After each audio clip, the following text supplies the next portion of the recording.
పేటలో బలమైన సేవ చేస్తూ తండ్రి సన్నిధి మినిస్ట్రీస్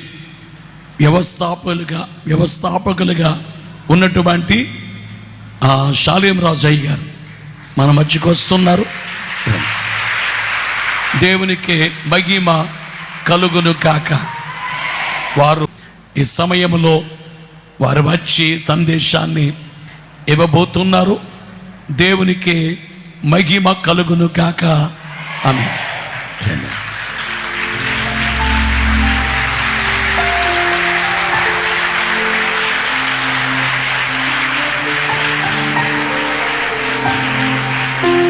అందరూ మర్నాథ చెప్పండి. మర్నాథ అనకు బాబు. దేవునికి మహిమ కలుగును కాక. ఆయా కాలాల్లో ఆయా సమయాల్లో దేవుడు కొంతమందిని ఏర్పాటు చేసుకున్న విషయం ఎరిగిన వారమే. ప్రస్తుత కాలములో అనేక మంది ప్రభు పని చేస్తున్నారు.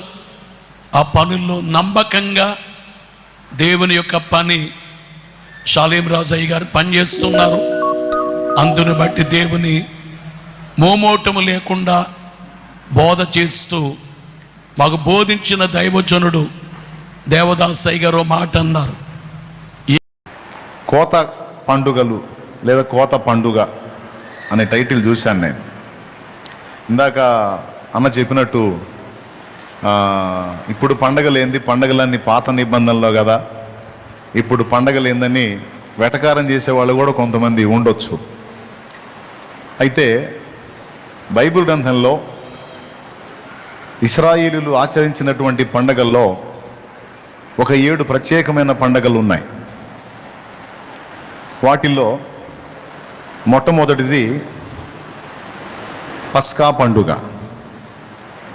లేవియ కాండం 23వ అధ్యాయం 5వ వచనం నుంచి మీరు చూస్తే 7 పండగల ప్రస్తావన అక్కడ ఉంటుంది.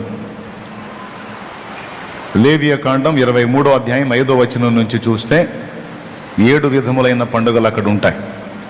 వాటిల్లో ఒకటి పస్కా పండుగ, 2 పులియని రొట్టెల పండుగ,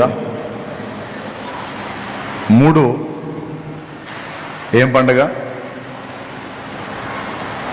ప్రథమ ఫలముల పండుగ, 4వది పెంతెకోస్తు పండుగ, 5వది శృంగధ్వనుల పండుగ, 6వది ప్రాయశ్చిత్తార్థ దినపు పండుగ, 7వది పర్ణశాలల పండుగ.